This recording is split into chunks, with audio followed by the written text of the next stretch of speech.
The idea of the workshop was to bring together students, postdocs, even some junior faculty who all have a shared interest in using simulation, using computational techniques and tools and software to support their biomedical research.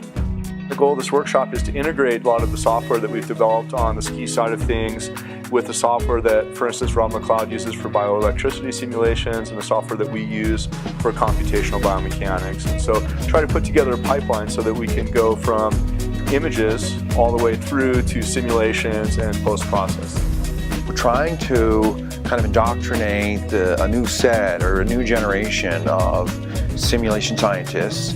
The philosophy is that if we can get across sort of a bunch of both fundamental ideas in imaging and geometry and numerics and simulation, if we can get across fundamental ideas and then combine that with some training in how to use software tools that implement those ideas, that these students will be particularly well prepared to conduct the next generation of sort of realistic biomedical simulations. The common theme to all of this software is trying to make the life of researchers easier, because oftentimes we as scientists deal with data complexities, and the challenge isn't in processing data, although there is quite a challenge in that, but it's visualizing it and conveying it in a meaningful way so that others can understand and appreciate what's happening.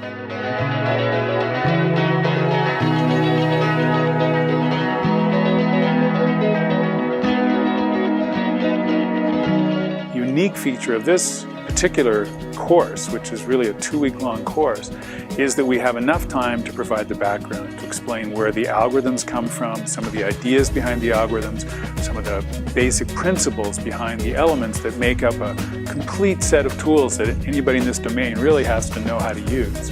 Then we can add on top of that basic understanding, specific knowledge of the software tools that we produce here in the Ski Institute. I think this workshop is a great integration of engineering with a clinical application. So it's a very good combination of tools, techniques with a very clear practical application. And that I think is relevant for many people in biomedical engineering. We haven't really done very much with FEBio, but even the little bit of preview and post-view things that we've done definitely pointed out some things that I can implement in using that software, as well as Seg3D. Never heard of that before, but I think that's going to be extremely beneficial. I've always had a problem with finding file formats for my DICOMs, and that was like a lifesaver. I was like, oh my gosh, I can use this for that. So I'm pretty excited to be able to use that in conjunction with FEBio.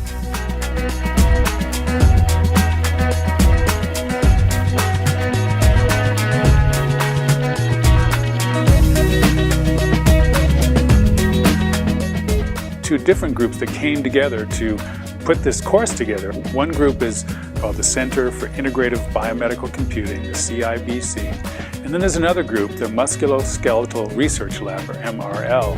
And each one of these groups has developed independently their own software within the Ski Institute.